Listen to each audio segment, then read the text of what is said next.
So this is normally where I go over test taking tips. Now a lot of these you've already seen, you've already heard, other classes, other tests, but we're still going to go through a list.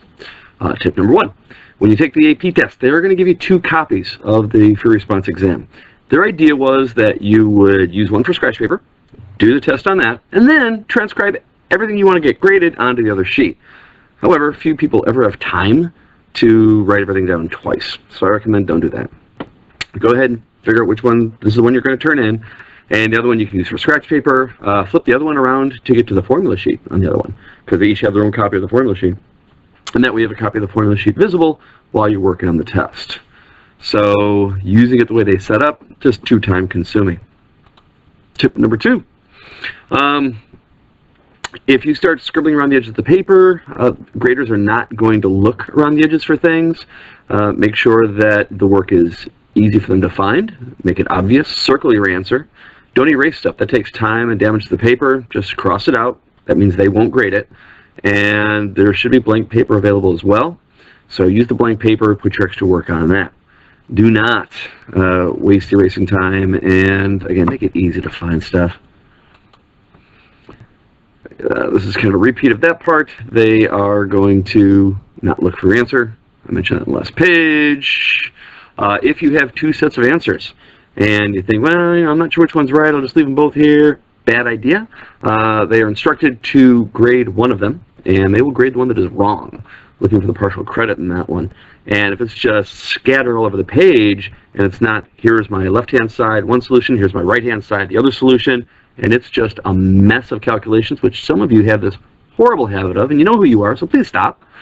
Then they're not going to know what to grade. And they'll say, okay, here's the wrong answer. What are we going to give them? Probably not much. So be organized, be neat. Let's see. For some, you get all the points for the right answer. For some, you've got to show your work. So it really depends on how they set up that question. I got a few keywords I'm going to give you shortly. So show your work, wrong answer, you still get credit. Don't show your work, get wrong answer, you get nothing. So always, always, always, harp on this for a year and a half. Equation, sub, solve. Tip number 5. These words all have a specific meaning. A lot of older tests don't use them quite this way, which is why I haven't talked about this up till now. So here we go. Justify and explain. You need to not just give an answer, but say, why is the force to the left? Why is the net 3? You can do it with paragraph sentences, calculations, diagrams, depends on the problem. Sometimes there's more than one way to justify it. When it says justify or explain, you got to make your case. Don't just give an answer. Calculate. You got to show the calculations for it. All right, write them out, show the equation sub-solve. They will not accept just an answer thrown on the page. What is or determine? That one, you're more likely to get the total points if it's just an answer. Sometimes it's a nice, easy thing. Oh, hey, F equals MA, and the M is an easy number, and the A is an easy number, and I need the force, boom, done. So they'll just accept the number written down. However, should you make that mental math mistake or calculator mistake and your answer is wrong, you got nothing. So I still encourage you to do the equation sub-solve for those. Derive, no choice. Write it all out. Sometimes you've got to create a formula from older formulas. So lay out all the steps, starting with some original equations they could put together, show every single procedure on this one. They're going to be looking for the procedure itself, not just the answer. Sketch. Don't worry about numbers. If they say sketch a graph, then you just draw your curved line. Remember, they're normally asymptotic in almost every example we've had. Granted, the electric potential, you're going to get some weird plateaus. Sometimes the electric field, it might drop down to nothing if you're in that conductor. So there obviously are exceptions. But the majority of the graphs tend to be asymptotic. If they have numbers on the graph already, maybe a radius R, 2R, 3R, or some max voltage or something like that, make sure your lines are properly drawn relative to those values. If it's supposed to be dropping off as inverse square law, make sure that your 4R, your 2R, that it is 1/4 of that value. So pay attention to it if they give some type of axes labels. If they don't, then you probably don't have to worry about it. Don't go adding numbers if it just says sketch. If it says plot a graph, now you got to make sure your numbers are right. This doesn't happen often because they're often time consuming, but on occasion I've seen some plot ones, and you have to put the data points, plot the points. Sometimes you have to calculate your data column first, then put those points on the graph. But they're going to be a little more concerned with the accuracy and the precision of this kind of graph. Tip number 6, read all 3 of the free response questions. If you spend a lot of time on the first and second, and you're running out of time, and you flip the page to the third and go, oh my goodness gracious, this third one was easy! But you run out of time. Flip through them. Odds are there are some subjects you are much more comfortable with than others, and they may not be the same ones that your classmates are comfortable with. So glance through and say, you know what, this third one, I like this topic for this third one. I know this one pretty solid. Do the easy one first. They're all worth the same amount of points. You definitely want to finish the one you know you can get right. Let's see, if you know you're going to need part A to solve for B and B to solve for C, make up an answer for A or B. Just write it down. Don't make it up down in part C. That won't count. So up in part B, you'd say, I don't have any calculations for force, but I'm going to say it's 3 newtons. Now when you get to part C, you can use that 3 newtons. You will not be penalized in part C because part B says, look, 3 newtons, that's my answer, go. Make sure you write it up there. I've seen some people try and make up the answer down in part C that they should have put up in part B, and you're not going to get the points because you're not pulling the answer from the location you're supposed to. So always, always, always, don't leave anything blank. And hey, here's a big blank spot. I know I need force here. Put 3 newtons. Don't use 0 or 1. Those numbers get lost in calculations.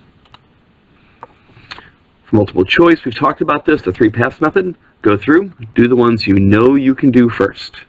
Mark the ones that are going to be really, really, really, really hard. Mark the ones that, I can do it, but it's going to take me a little bit of time. And then your second pass, do the ones you know you can do, but will take a little bit of time. On the third pass, take a best shot at the ones that are really, really hard. But you don't want to not get to the end of the test and find out you missed some easy ones. Remember item sets. If they've got a graph, perhaps, it may say, questions 22 through 24, use this graph. You need to use that graph for all the questions, but you do not use answers from one to get the answer to the next, because otherwise you'd have a cascading error. But each time you get to that next question, reread the stem for each question, meaning go back to the top, read that again, and then apply that to the bottom one. They are chronological, though. So if it's 3 questions in a row, and the one in the middle changes something, like the switch is opened or a resistor is removed, for the third question, it is still removed or the switch is still open. So they are a sequence of events. Tip 10, please have 2 calculators, especially if your calculator is rechargeable type. You won't have the option to recharge it during the test. If it uses batteries, have backup batteries. But a lot of calculators now are rechargeable, so you should definitely have a backup battery. When you're working on a problem, annotate it. Look through, okay, here's the data. Circle it, highlight it, something. If they're giving you information that's just redundant, cross it out. Make sure you can pick the data out of the problem and ignore the junk. They call that separating the wheat from the chaff. There's always going to be a lab procedure problem. It might be drawing a diagram, might be plotting a graph or something. You may have to talk about error. Know the difference between systematic versus random error and how it affects results. Look those up. And focus on systematic problems. This will cause this kind of problem with the lab. Here's how I would fix it.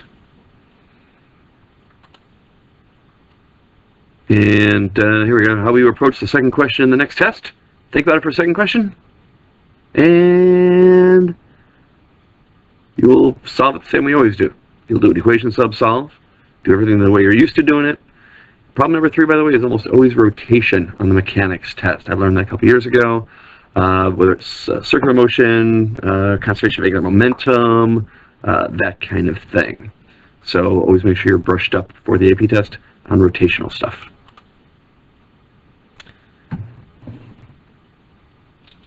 Let's see, funky spring drawing. What did I mean when I got to that one? Let me think about that for a second. Okay, funky springs, that really just refers to not all springs obey Hooke's law. If it's a normal looking spring and they say it's an ideal spring or a perfect spring, Hooke's law is fine. But if the spring looks kind of weird and they say the spring does not obey Hooke's law, or they give you a function for the spring, make sure you don't do F equals kx or the energy of a spring being 1/2 kx squared.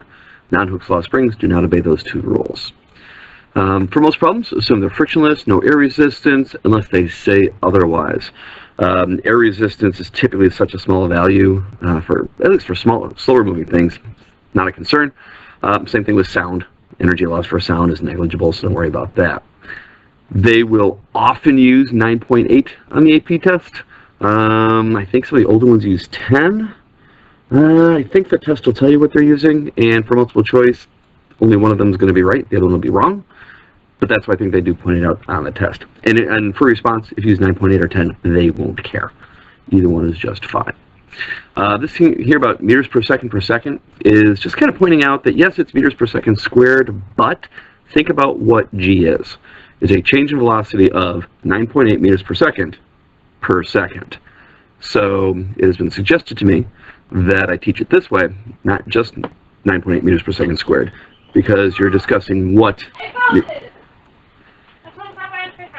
And my daughter's home. You know what? I'm long enough into this video, I'm not going to delete and start over. Alrighty. Everyone say hi, Katie. Hi, Katie. Excellent. Alright, I'm just finishing this up over here. So that should be my last note. Remember they got rid of the phrase rotational inertia. Oh, sorry, they got rid of moment of inertia, and now they're using rotational inertia or rotational mass. That'll be your new term. Alright. When you're doing diagrams, you can do your nice pretty diagram and a working diagram. Make sure that the one you're being graded on is in the right location. Don't put it in the wrong place. And remember, most graphs are going to be asymptotic. There's always going to be at least one calculus-based problem somewhere on the test. Free-body diagrams, they've gone over to those stupid dots, so be ready for that. They're also called extended force diagrams. Sometimes they'll ask you to do relative length of vectors. Remember, you always start at the dot and you draw it away from that. Do not do components on your free body diagrams. It's okay to put those on your working copy, but your actual answer should not have components on it. Let's see. This is a list of historically how or what concepts get covered. It's pretty much everything we've done. So you can pause this, take a look at that, but it's just kind of a general guideline. The College Board website has a lot of data, a lot of information on how tests are laid out. Go to the College Board site. Do not ignore that resource. And above all, stay healthy, stay clean. And I will see you guys when I see you, and hopefully sooner rather than later. And since it probably won't be before spring break, definitely have a good spring break. Talk to you all later.